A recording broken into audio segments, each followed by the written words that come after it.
It's Will Curran from Endless Entertainment, broadcasting live from London. Joined my friend Mike in London this week.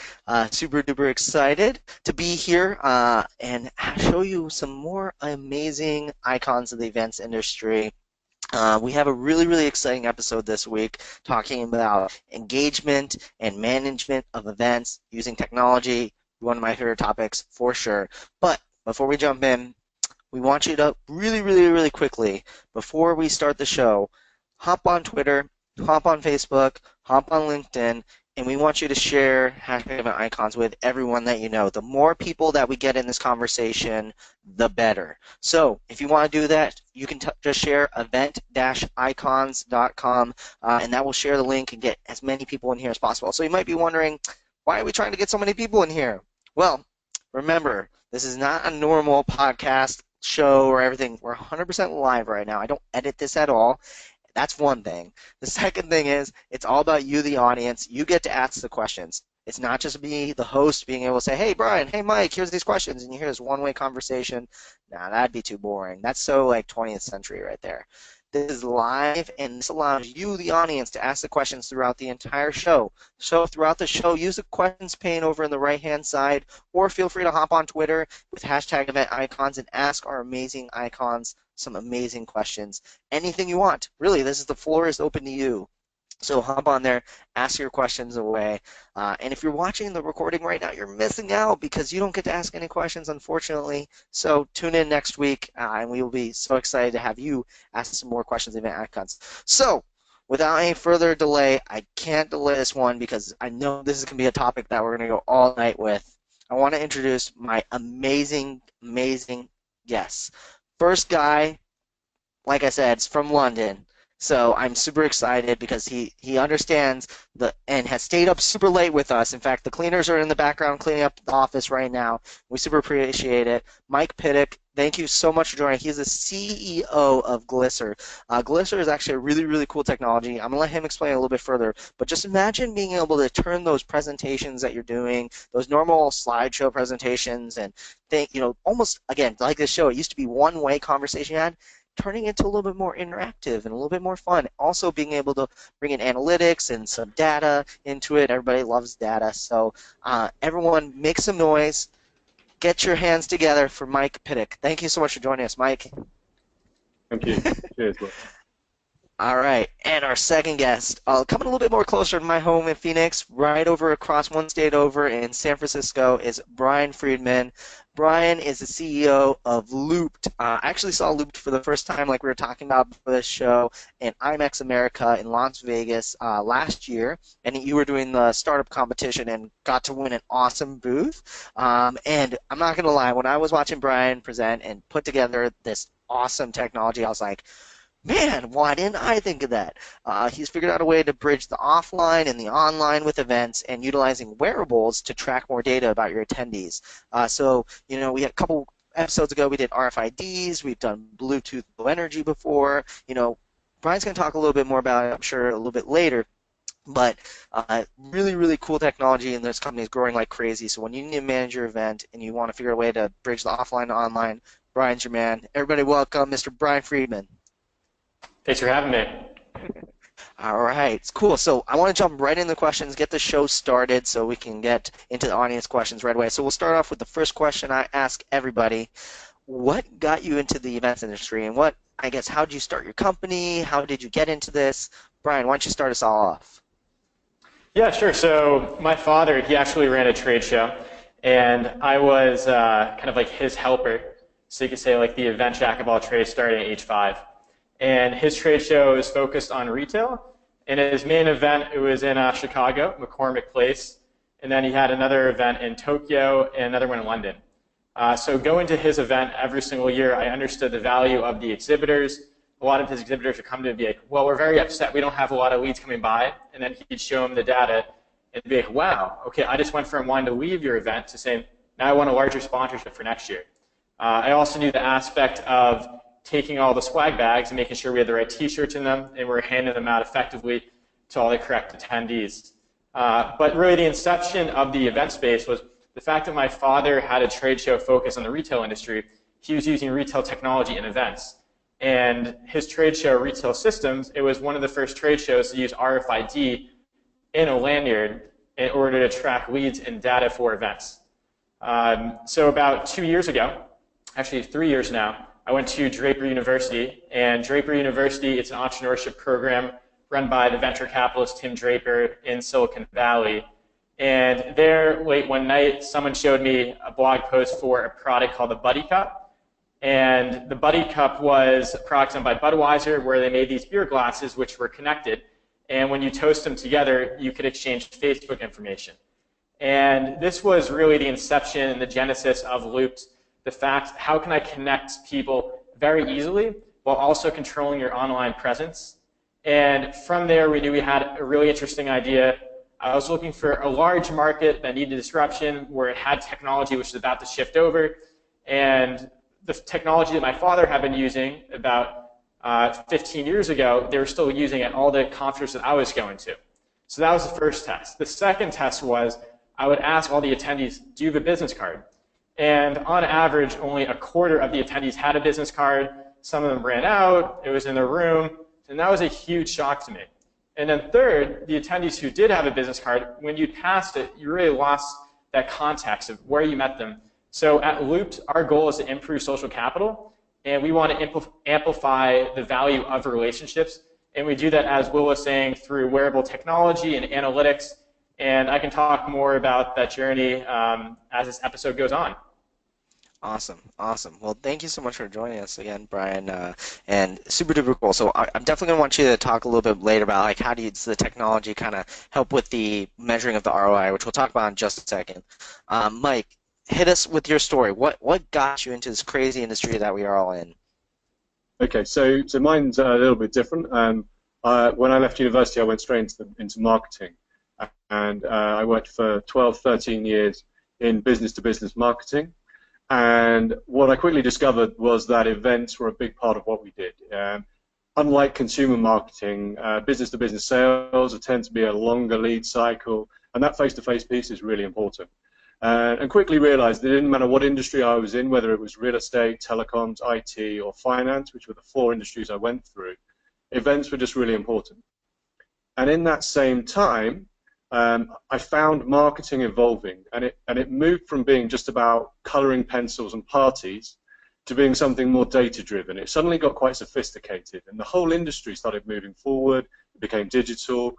The digital guys started using Google and Google Analytics to really understand what they were doing. We started tracking anything, whether it be print ads or direct mail, and it got really data-driven. Yet the events industry seemed to be staying in the dark ages.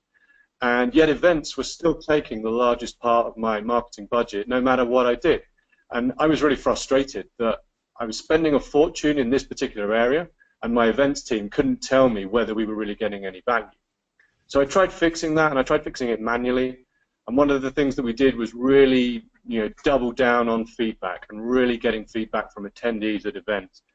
And we found that if we did it post-event, we just didn't get the response rate because people were too busy with their work. They couldn't be bothered to respond to SurveyMonkey's 3 days after the event. So we resorted back to paper feedback forms, and they worked really well. We got a lot of feedback because we really made it a part of what we wanted to do.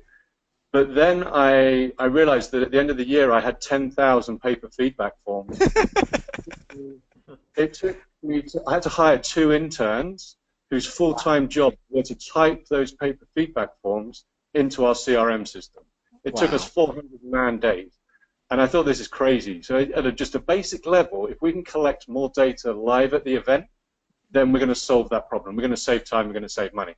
And really it just evolved from there. I found a developer, we sort of hashed together a minimum viable product, and then comes the day, like about 2 years ago, when it's either put it in a drawer and forget about it and carry on with the day job, or take a gamble and see whether there are other marketeers and other event managers out there with the same problems that I had, who might want to buy this product as well. And so 2 years later, this is where we are, and it's going well. And we've created something that's evolved so much since then.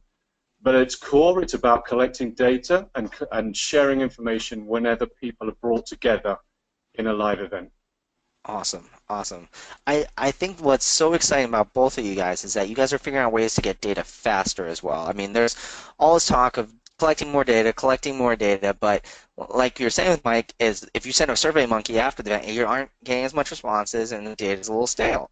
Whereas if you got it, paper, you're getting faster, but then it was a little slower because you had to input effort. So I find that really, really interesting that you guys are being able to, speed things up a little bit. So I think one interesting thing that both of you can kind of speak to is that, one question people always have on their mind is how can I justify the ROI of my event? How can I get more ROI from, trade show booths are always asking it, speakers and sponsors are always asking it, hosts and organizers are always wondering how can I get that feedback faster, like Mike, you were saying. So this term gets thrown around a lot, but what do you think people can do better to measure ROI? Do you think they know how to measure ROI properly? Or why not? So why don't you start with that, Mike, if you want to kick that off. Yeah, I think this is really interesting. I've been, in August, I decided to go around and meet a bunch of event managers to talk about ROI and give them a bit of free consulting, just because I wanted to make sure I was still had a finger on the pulse of the industry. And it was still the same problems coming up. And one of the things that I really quickly discovered was that the challenge is that a lot of event managers don't actually have it clear about why they're running the event in the first place. So it's really hard to set to set a return if you've not been given a clear set of objectives by your boss or by the CEO of the company. And when you ask people to define why are they running the event, they're often a bit stumped. And then you ask them, well, what are your personal objectives? What does success look like to you as an individual? And again, that hasn't been clearly defined. And I don't think until you know that, you can even start talking about ROI. Because for some events, the return might literally be a monetary return. You're running an event to drive more sales for your business. Yet you get a lot of employee and internal events where actually the return, is what I would say is relationships. It's about creating connections between people. And the whole point of the event is to create those connections. And that might be like a business bringing all of its workforce together for a big global conference. That's your return, so that's what you've got to measure. Other conferences might be to educate a team, in which case you've got to measure how well you're educating. And sometimes they're simply branding exercise. They're about reputation. They're about making sure improving the brand amongst a customer base or an employee base or potential employee. Until you can understand exactly why you're running the event in the first place, it doesn't matter what you measure. You might be measuring completely the wrong thing. So it starts right at the top. Why are you running the event? Because that's going to determine what your return is. Everyone can measure investment. That's fine. It's just adding up numbers and making sure you calculate everything. The returns are the hard piece to get. I love it. I love it. We always like to say start with why over here at Endless, so I think that is fantastic. Brian, what are your thoughts? What do you think players know how to measure ROI and your thoughts around that? Yeah, sure. Yeah. So at ROI at Loops, we actually look at the term as return on innovation because we think everyone should be innovating. We also like the term ROE, return on your event. And it's really because you have all this focus going into the event. And the way I looked at really how you prove value to the event, it's a little bit differently. So a lot of companies are talking about ROI to the event marketer and starting with the event marketer and going down. However, at the foundation, the core of the event is the attendee. So at Looped, we try to really prove ROI to each individual attendee of their journey. And we believe that if the attendee sees the value of the event, that they'll become a brand ambassador for that company or that event.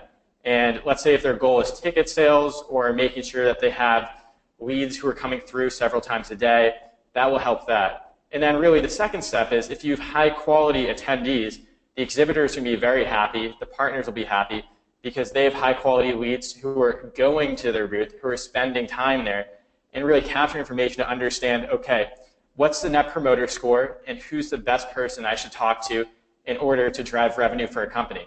And then the third step is once the exhibitors and partners are happy, then the event marketer will be happy because they're able to fill their sponsorship slots, they're able to get more promotion, and then after the event, it will become a brand awareness opportunity. So before Looped, I worked at Red Bull, and at Red Bull, they always asked everyone, when was the first time you had the product? It wasn't about the product, it was about a lifestyle. Everyone always said, well, I did it at this Flugtag event, where I had to fly a machine that I made into the water. Or it was watching a video of someone skydive off the top of a skyscraper. So the idea is an event, it should be an experience. If events were just about okay, I'm going to learn and I'm also going to find information about a company, you could do something similar to what we're doing right now on a GoToWebinar. But the point is, having an event in person, you need to understand what the attendees are doing, and that's why, kind of going to what Mike was talking about, KPIs are really important.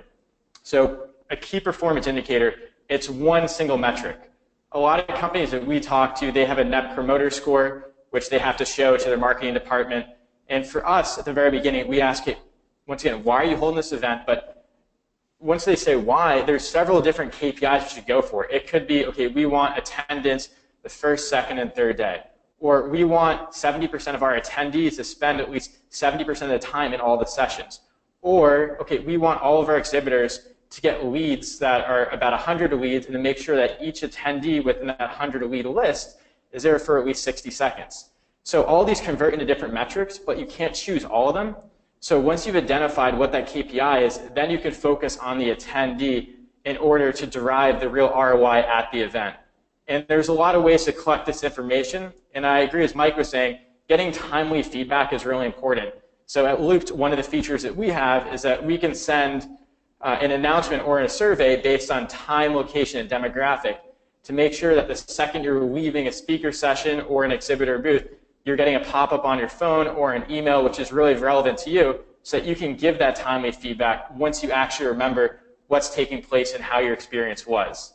But that's how I look at ROI overall, and I think it's really important that the event industry, Mike and Will, you were saying it, it's taking really a transition where it used to be about execution, and now it's transitioning to marketing and sales.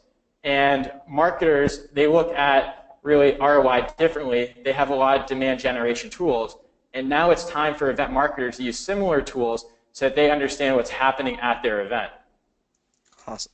Awesome. Fantastic. I loved what you were saying about the KPIs as well, is that sometimes, too, they have too many KPIs. They have all these metrics that they're managing, and they don't know which ones are the actual drivers, right? So sometimes it's a matter of picking one single KPI and saying, that's my biggest driver, whether it's NPS or I love the idea of 70% of their time being spent in 70% of the sessions, like stuff like that.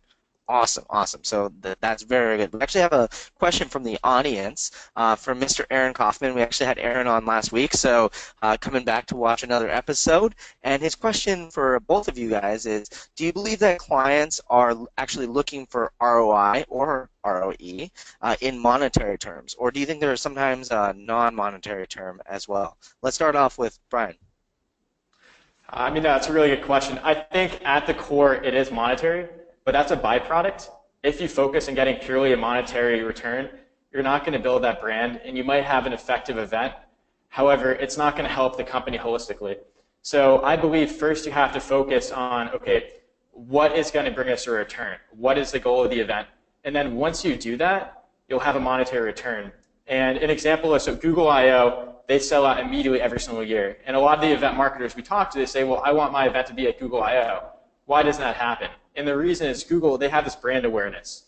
So in order to sell out an event without any discounts, and let's say to have 200% oversubscription for the event, they need to make sure that it's a really fun event that brings value to the attendee, and therefore they'll have their monetary return as a byproduct. Awesome, awesome. Yeah, so I think just to add to that, because I think it's quite interesting how it all ties together. Yeah, often the revenue generation, the monetary value is important to events, but measuring that is often very short term. And whereas when you think about brand, that's actually driving some monetary benefit, but it happens in the much longer term. That's like recurring revenues from having a strong brand. And I think that, going back to the point about Net Promoter Score, I think that's just the strongest. If you're talking about a single metric for measuring the success of an event, the Net Promoter Score is a really good way to do it. And you can actually tweak it a bit. So write the Net Promoter question, maybe in your feedback form, to say, as a result of this event, are you more likely, less likely on a scale of 1 to 10 to promote this brand, like this brand, return to the event? You're applying the same metric, the same principles, but you're saying you're directly attributing it to the event. And I think that's, if you're going to take one measure of something which isn't revenue, then start with something around Net Promoter Score, because it encompasses so much about brand and the overall experience that an attendee is having as a result of the event. I love it. NPS is one of our top three metrics that we do. We have three metrics that drive our company, and NPS is one of them. Obviously, we're really customer service facing, and I think if you're really looking for an experience out of it, that's obviously a huge metric. Speaking of other metrics, Aaron followed up with a second question that clients all the time are asking for more and more about return on engagement, right? Which isn't necessarily monetary, as he points out. And I'll do this one to Mike to start off, since you're very focused on getting engagement directly in the middle of the event. But how do we gain more return on engagement? So how do we get more engagement out of events? I think in my experience, the majority of events, and I'm not just talking about the mega conferences. I'm talking about the sort of 50 to 100 person hotel rooms with a few presentations. A lot of those events aren't measuring much more than an attendee list. So even some measurement of engagement is a step forward for that, because it just seems to be that we consider people that have turned up to be engaged when actually very often they're not. And I think it's important that in whatever way you can, you're starting to move towards a measure of engagement.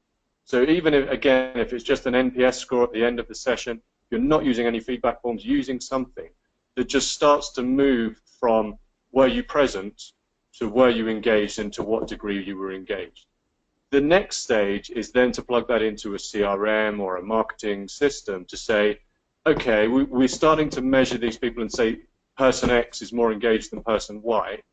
Do we see an outcome from that?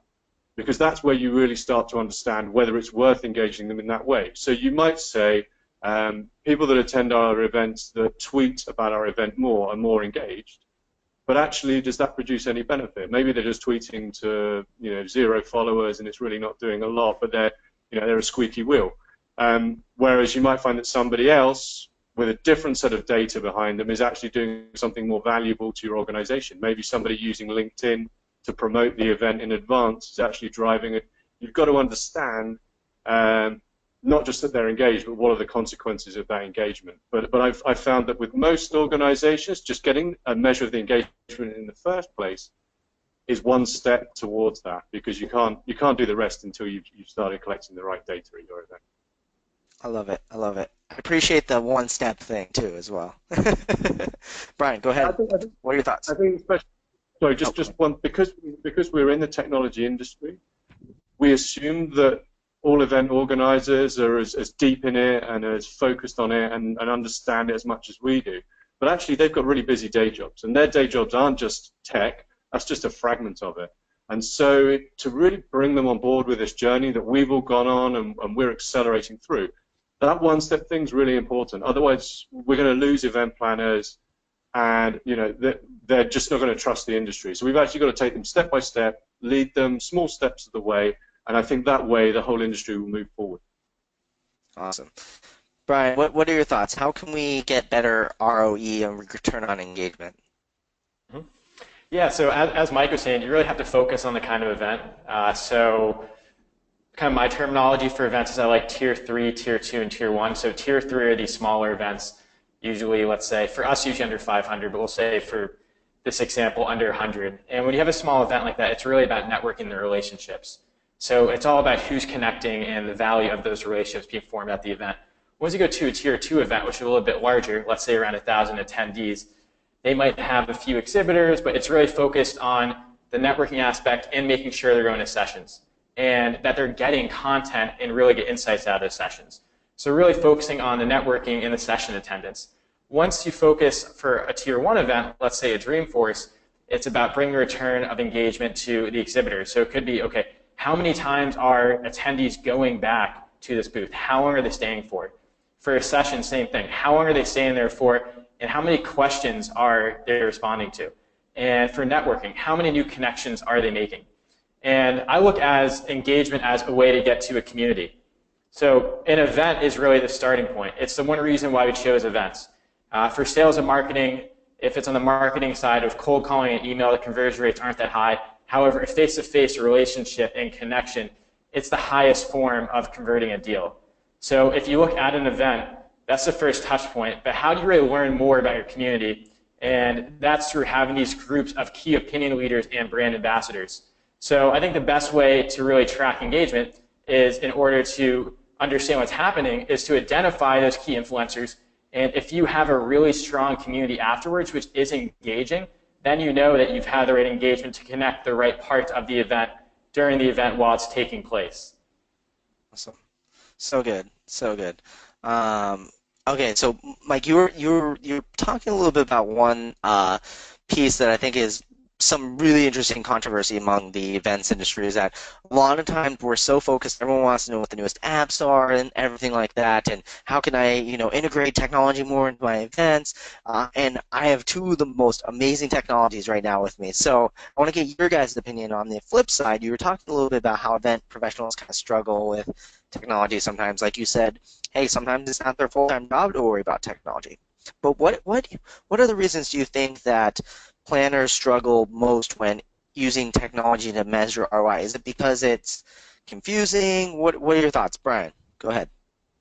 Yeah, I mean, we see this every single day. So my goal is to make sure that we're making the lives easier for an event marketer to achieve their goals. We're trying to solve a problem for them. If we're giving them more technology and more steps, it's going to make their life more stressful, and they can't focus on what matters most.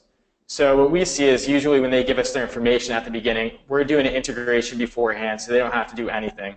And as the event's going on, our goal is to provide them a tool so they know where they can spend their time. So for events, for B2B marketing, as Mike was saying, it's actually the #1 line item for corporations right now. And there isn't really a single source tool where an event marketer can go into it and say, this is my traffic control system. So rather than running around the event at all times saying, okay, where should I focus my time? What questions should I ask? We try to focus and really train the event marketer to say, okay, with this, we can actually alleviate your job, and we can make sure that you're not doing as many steps. But to get to that point where they understand it, it's definitely a learning process. So we can have to prove it to them and show them our best practices through case studies and talking to other clients. But yeah, really, the event industry, it's not the most tech-savvy industry, and we have some really innovative technology that is being applied. So at least for our wearable technology, what we do is we wanted to form some solution where anyone could use it, someone from 5 years old to 90, where it's very intuitive and it's natural before downloading a mobile application. So really the two ways are education and really giving a good service where they trust your team, where you're not making their lives more complicated. And then the second is providing a form of technology where it's really easy and intuitive for everyone to use, and that way creates more excitement, and they're excited to use the technology because, once again, they got their ROI or ROE as a result of using your new product. Awesome. Awesome. I love that you said you want to make their lives easier too, because I think ultimately that's obviously what all services and products, especially technology, is there to do. So I love that you guys focus on that. Mike, what are your thoughts? I mean, you were kind of talking a little bit about it earlier. What are your thoughts on, why technology is and planners are struggling with it to get more engagement and, get measuring of ROI? I think one of the things that's really interesting is that marketing technology moved on ahead of event technology. So we sit in the industry and we think, wow, it's so busy, there's so many different products and there's too much to understand. But if you've looked at the marketing technology stack, and there's a great diagram which shows like 4,000 logos of marketing technology in one big view. It's like an enormous PDF. There's actually a huge amount of technology being applied to all forms of marketing. And if you look at it as a percentage, event technology is actually behind the rest of marketing.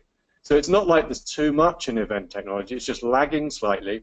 And I think one of the reasons for that is that events are hard to do.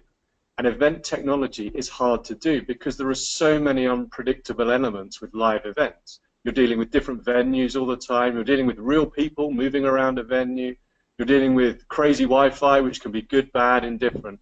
And all of those things make it even harder for technologists to develop products which just work well time and time again.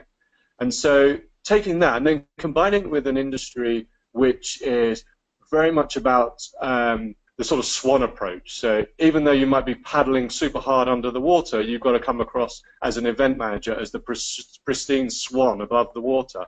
And event managers don't want something which is going to take away that coolness that they have. and they sort of see technology and think, that's something I maybe don't understand. It's something that maybe I've not been taught, and maybe it's something that my boss doesn't know about because they're from a generation before me and they've not been taught about it. So all of those things combine to make it a little bit scary and a little bit challenging. But I think through a combination of companies like Glisser and Loop that are so focused on customer experience, on simplification, on making products that just work, combined with a newer generation of event managers coming through that are desperate to learn this stuff and really see it as part of their job, I think the acceleration in the industry is just going to increase. And in a couple of years, we won't be having these same conversations. It'll be, starting to bring different technologies together, new things, and people will be super passionate about really pushing forward into the next generation stuff. And whenever I'm talking to event planners about tech and apps and things like that, I always say to them that, you're sitting on two of the biggest apps in the world that I believe are event technology, and that's Uber and Airbnb. You think about the event experience, hotels and transport are a massive part of that, and two of the biggest apps in the world are event technology. So if they're going to understand anything, they should understand those two first, because they're going to add a bunch of value, and everyone can get them. And that will give them the confidence to move on to things that are more specific to the different needs that they have. But no one should be scared of it. So good, so good. I do like you say that there's eventually going to be a time when, it's almost going to be what we're going to talk about in 10 years when technology is so widely adopted, right? You talked about, the possibility, I think, something that scares a lot of people, right? It's issues with technology, right? Everyone's afraid of Murphy's Law, right? That the Wi-Fi is going to stop working, that my attendees aren't going to know what to do, the app crashes, whatever it may be. Who knows? So my question I pose to you guys is, obviously you've been to a lot of events, you guys have serviced a lot of events. What do you do when the technology that you choose fails, right? Either the Wi-Fi is not working or whatever it may be. What do you do to fix it? Brian, go ahead. Yeah, sure. So usually the one thing we see at events, which is Ray breaks camel's back, is Wi-Fi. We all talk about it. So going into the event, we're always prepared for that. And we usually ask for a separate Wi-Fi, and that way we're not on the same network as the event. And for the event too, we usually ask them, okay, what do you have for speed? So a few events we've done in the past, they had below 5 megabits per second, which we know is going to be a really slow experience, even at registration when you want a really smooth line. So for us, we usually ask for 5 to 10 megabits per second. If we don't have Wi-Fi, or let's say it goes down, which it has most of the time, we created kind of like a backup plan where we have sensors that are always collecting the information, and that way no data is lost, and the second it reconnects to the internet, it all goes back up to the cloud. As for the attendee experience, what I've seen in other mobile applications and what we've done is the second you download the app and you get connection to the internet, it will cache all that data and content. So as the event goes on, if you don't have connection to Wi-Fi, you have an offline mode where you can still have the same experience. You might not even notice it. You're not going to get real-time information, but the second you reconnect, or let's say you have LTE, you're going to get all that. So as for technology going wrong just in general, I've seen several forms of technology go wrong, from microphones to voting to surveys. And what we have to realize is that we can rely on it as really the center of our event and really the cool factor in the new age, but we always need a plan B and a plan C. So technology, it shouldn't make the event more complicated, but it's really important that the event company puts you in a situation where they say, okay, if this does happen, this is what we can do as a backup, and they're ready to go. It's never fair to the client or an event marketer to put them in more stress. They should feel at ease and say, okay, if the technology does not work because of some error or because of Wi-Fi, I have a really cool backup that they're proud of. So that's how we look at it, and I think it's really important to have fail-safes so that it still looks like a successful experience to the attendee, and you're still collecting the correct data for the event marketer. Awesome. I think also important what you said too is not only making sure that the event technology companies are designing these fail-safes, but also that the planners are looking for these fail-safes as well. For, like you said, not only the plan C, but hey, maybe there's like a backup feature that allows that to happen and knows about that technology. So that's awesome to know. Mike, what about you? What do you do when stuff hits the fan? Yeah, I think I agree with everything Brian said there. I think the pre-planning and helping our clients with the preparation in advance is so important. A lot of the time it's just about asking the right questions of the venue, knowing the right people at the venue and ensuring that you're getting the right responses.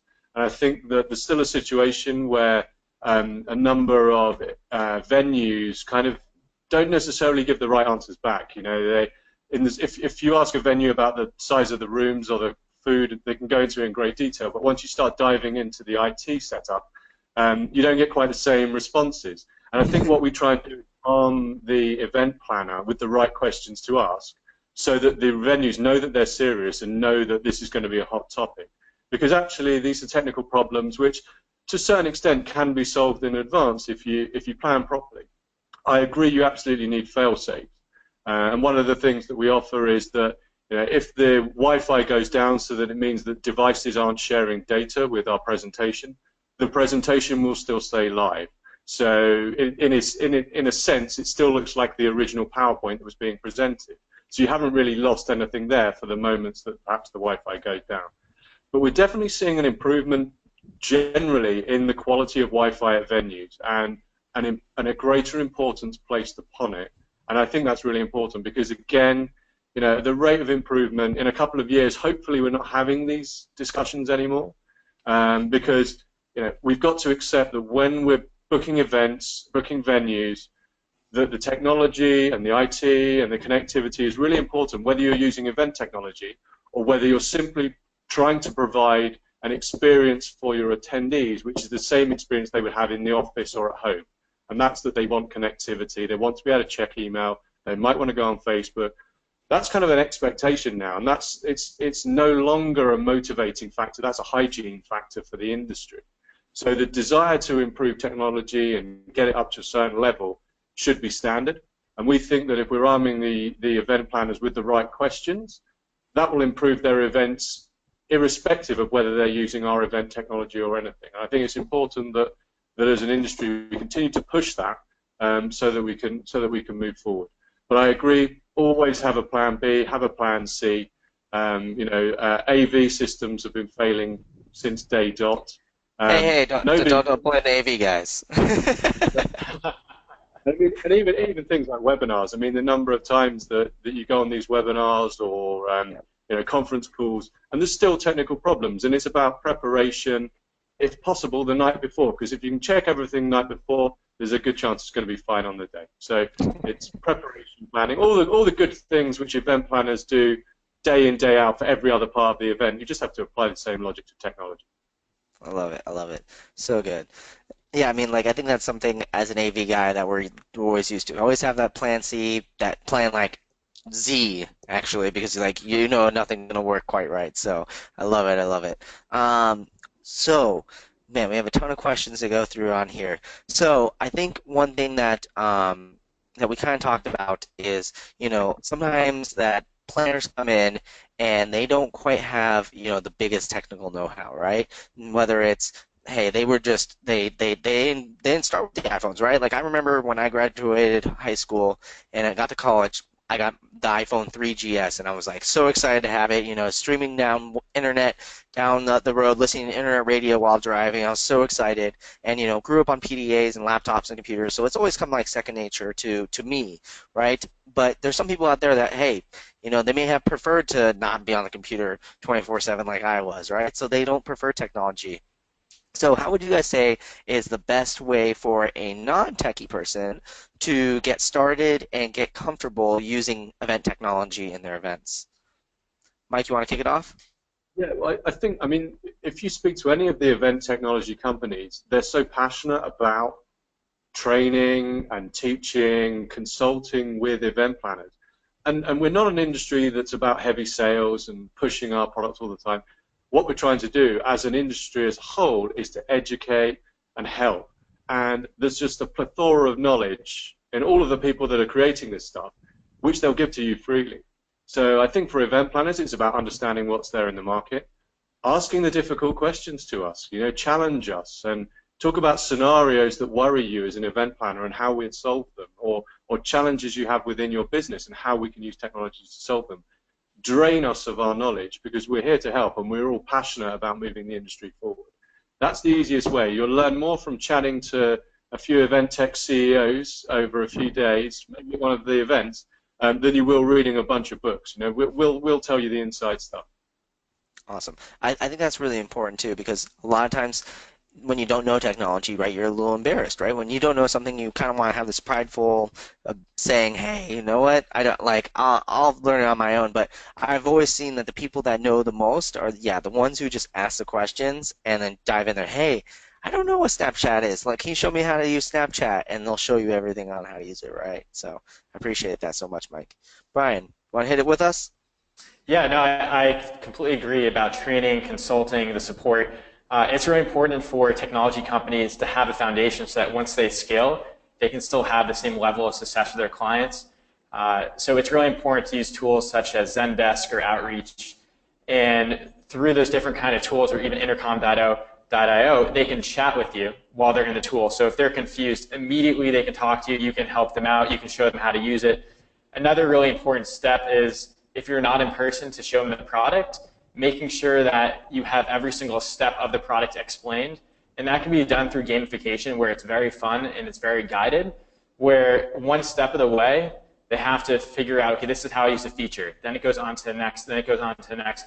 And that way they feel accomplished. If it's a physical product like ours, a lot of times what we do is we'll have a QR code on a box, and if you're in, okay, how do I do this, or what's the next step? You take your phone out. That is a little bit tech savvy.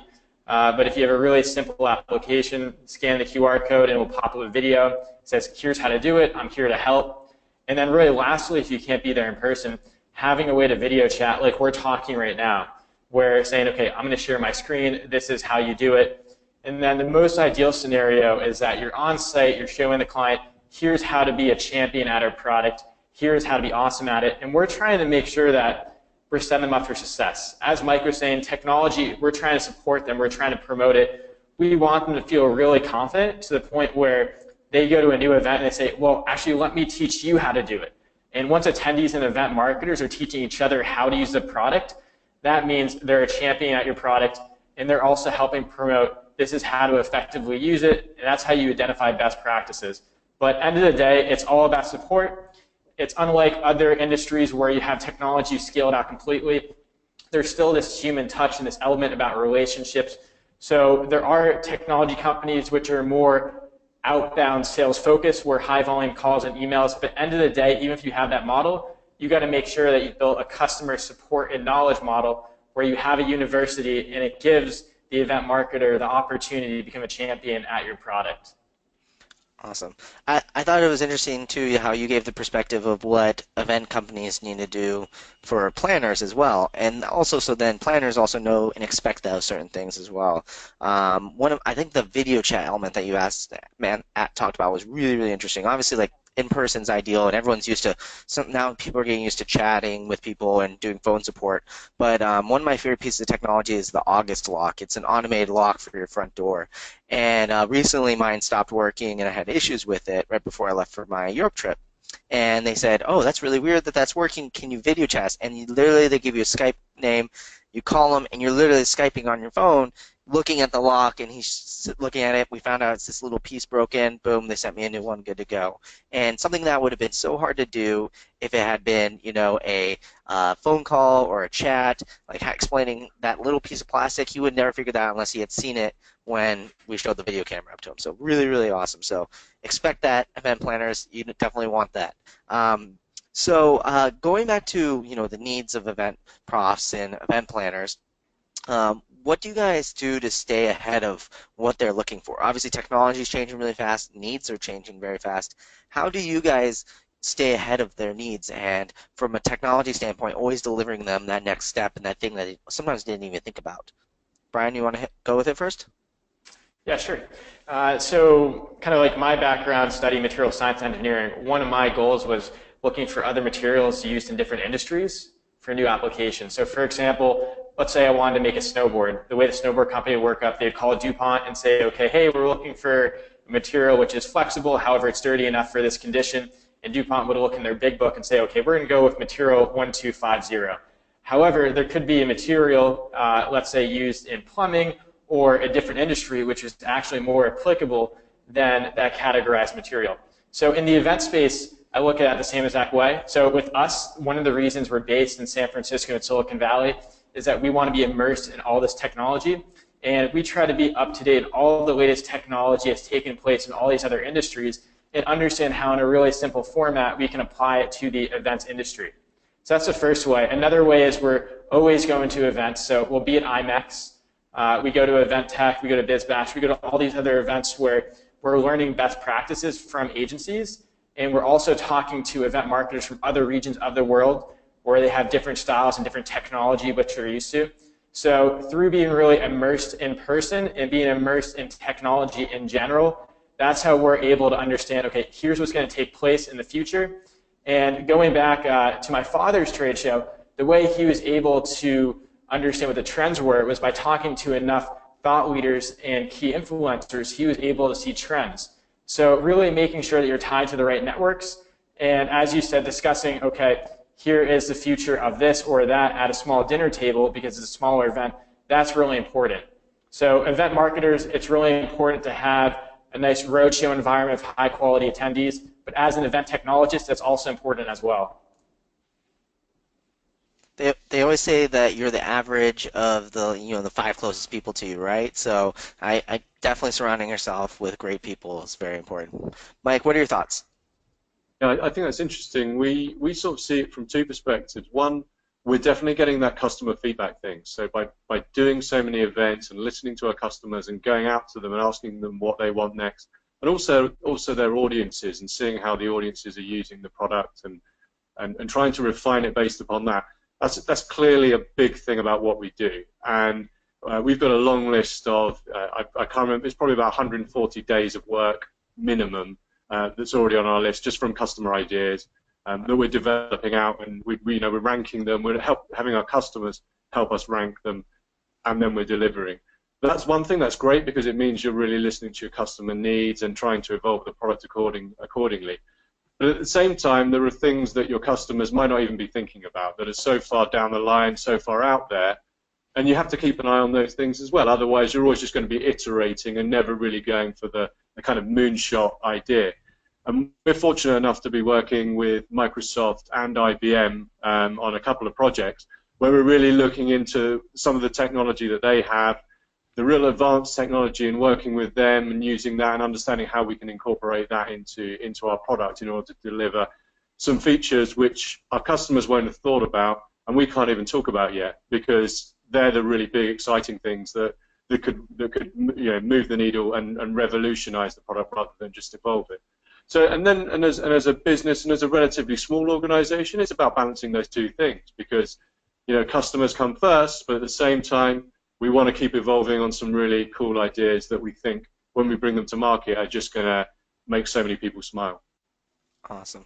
I thought it was interesting how you said that the biggest thing is collecting the feedback, and sometimes you get stuck in this rut of small improvements, but then how do you make the big improvements as well? I know that obviously for a lot of innovators and people doing that, sometimes we were talking about collecting feedback from attendees. Sometimes we're sitting there worrying so much about the nuts and bolts, and digging out in the weeds that we never look up into the clouds and see like what's the big thing that we can do to make this epic and huge and different. So I love that completely.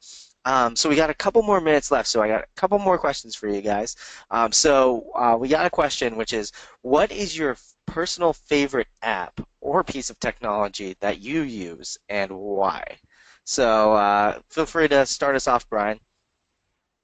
All right, so this is a technology that's not even tied to the event space. However, it makes my life easier every single day. And it's a combination of an application and a real-world device, and it's called Scoot. So Scoot, it's a system they have in San Francisco, and it's a way to rent an electric scooter, and they have them all throughout the city. So every month they're adding 100 new scooters to San Francisco, and it's an easy way where for $2 to $3 you can get anywhere around the city, and it just shows how they're leveraging. They understand that, okay, all their users are on their mobile device, and that there's not enough cars, and that Uber and Lyft, it becomes very expensive. So by using scooters, it's a really effective way to go throughout the city. It's also an interesting way to immerse yourself in the environment. So similar to an event where you're at a place with new branding, you have new exhibitors, you have new speaker sessions, it's a way to go throughout in a really effective format With Scoot, it's almost looking at the entire city as an event venue. And through their application, it's a really easy way to understand here's where I should go, and here's how I can get from point A to point B, not just the most effectively, but also in the most fun and the most productive way for yourself to understand about your environment. So I recommend Scoot. If you're in San Francisco, definitely try it out, and it's a lot of fun as well. Awesome. What about you, Mike? What's your favorite app or piece of technology that you've been using? So right now, I'm sure you guys have heard of it over there, but when I speak to event planners, most of them haven't heard of it yet, and that's Prisma. So Prisma, the application, which I don't know if Facebook are buying it, but it basically converts your photos into works of art. And the reason that I like it is, one, everyone likes it just because you can go back through your old photo catalog and make them look great. But the reason I like it, and particularly for the events industry, is that I think so many presentations are ruined by stock images. They're just so bad. And it's so hard to find good images online without paying a lot of money for them. And it can destroy really good presentations. And we're in the presentation business. But I found that if you take any image and run it through a few Prisma filters, it can actually look quite good. And I've actually been playing around with the really terrible corporate images of guys in suits that you see littered throughout presentations, and just running them through Prisma, put a filter on them, and suddenly the presentation just looks that much better. So as a kind of a 5-minute hack for any presentation, run some of the images through Prisma, and you'll just notice the difference so quickly. And it's just something that it clearly wasn't developed for that use, but I've just found it so valuable now. It saves me hours when I'm creating PowerPoint presentations. So try that one out. That's awesome. That's awesome. Cool. So 2 more questions for you guys, and I know you're super busy, so we want to make sure I fit these last 2 questions in for you guys. So taking kind of a step back, we talked a lot about event technology, engagement, ROI, but taking an even further step back, if you guys could pick one tip, and only one, maybe 2 if I let you, one tip to make planners' lives easier in any sort of way, what would be your one tip for them this year? Mike, you want to kick it off? So I think it goes back to my first point about understanding the objectives of what you're doing. If you're not entirely sure about why you're running the event, go speak to your boss and get it written down. Understand what you're trying to deliver, and then set your objectives accordingly. I think it's just, there's so many times that we just get caught in this treadmill of the next event, and it's so like that because events drive adrenaline. You complete them, you close everything down, and already you're thinking about the next one. And I think we've got to take the time to stop and really understand why we're doing these things. We think they're effective. We've got a gut feel that they're effective. We'd like to have some more data to show that they're effective. But I think it's really important that event planners know why they're doing it, not just what they're doing. And take the time to do that. It's never a bad thing to do. Awesome. Awesome. That's such good advice. Ryan, what about you? What's your one piece of advice for event planners? My one piece of advice is to have one KPI focused on the attendee. And that's a different way to think about it. However, rather than focusing on the execution of the event or how it drives into marketing and sales, by focusing on the attendee and understanding what they're looking for out of your event, you'll have a successful event. And by doing so, your marketing and sales team will be saying, thank you, thank you. And higher up, then they'll say, okay, we want a larger budget for your event. We want to scale this out. And at the core, everyone will be happy, and you'll have a relaxing and successful event with your team. Awesome. A relaxing, successful event. I think that's like every event planner's dream right there. Awesome. It's possible, but that's the goal. Very cool, very cool. All right, awesome. So I want to end the show on the last question I always ask all of our guests. I know we started with, what's your favorite app and piece of technology, but I want to take a step back and kind of open the floodgates and a chance for you guys to share any cool resources that you may have, whether it's a cool book you read, a scuba mask, or a type of wallpaper. I always try to pick something random for you guys to share, but feel free to share anything you guys want right now, any URL to your website or anything like that right now, and just feel free to share some cool resources that you may have. So we started off with Mike last time, so Brian, kick it off with your favorite resources. Go. Okay, so as an event marketer, it's really, really, really important, I keep stressing this, to understand the goals of the marketing and the sales department. And one really important book that we base all of our data off is called Predictable Revenue. And within the sales community, this is a really popular book, but it ties into, okay, if you have this many touches with a client, this is what it will take to convert them, and this is how you can treat them in a human way where they really see the value of your product. So I'd recommend, if you haven't read Predictable Revenue, go out there and see how you can apply this to your event. And once you understand it, go ask your sales and marketing team and say, how are you applying predictable revenue to your process? And from there, how are you taking the data from the event and tying it into that process? Awesome, awesome. One of my favorite books that's kind of along the same lines, and I'm gonna totally space on it while I'm thinking about it, but oh my gosh, it is, I forget exactly what it was called, but I'm going to post it in the show notes. So for all of you guys that are tuned in right now, I'm going to post the link in the chat, and for those watching recording, check below for all the show notes. But there's going to be another great book that's similar to Predictable Revenue that I recommend as well. So love books like that. Mike, go ahead. Any cool resources that you have to share? Yeah, I'm going to go a little bit left field and just talk about different ways of looking at events. So one of the things that I found to be really valuable as we've sort of built our technology is being an event attendee. And I think that a lot of event planners are so busy running their own events that they don't necessarily take the time to step out and be an attendee. And I think going to meetup groups is just such a valuable way of doing that. I mean, Will, I know you're in London right now. I could probably walk up this door and find a tech-related meetup group within 100 meters every night of the week, which will give me free food, free booze and alcohol, and I could learn so much from that. And I think it's important that event planners keep doing that, keep being curious, and attend other people's events on all sorts of topics, because you'll be thinking about it from a different perspective.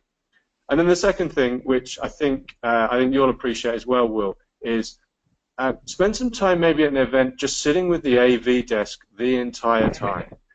If you want to learn technology, and if you want to understand how important your AV team are in solving those problems and moving from plan A to B to C, just try sitting in it from their perspective as well.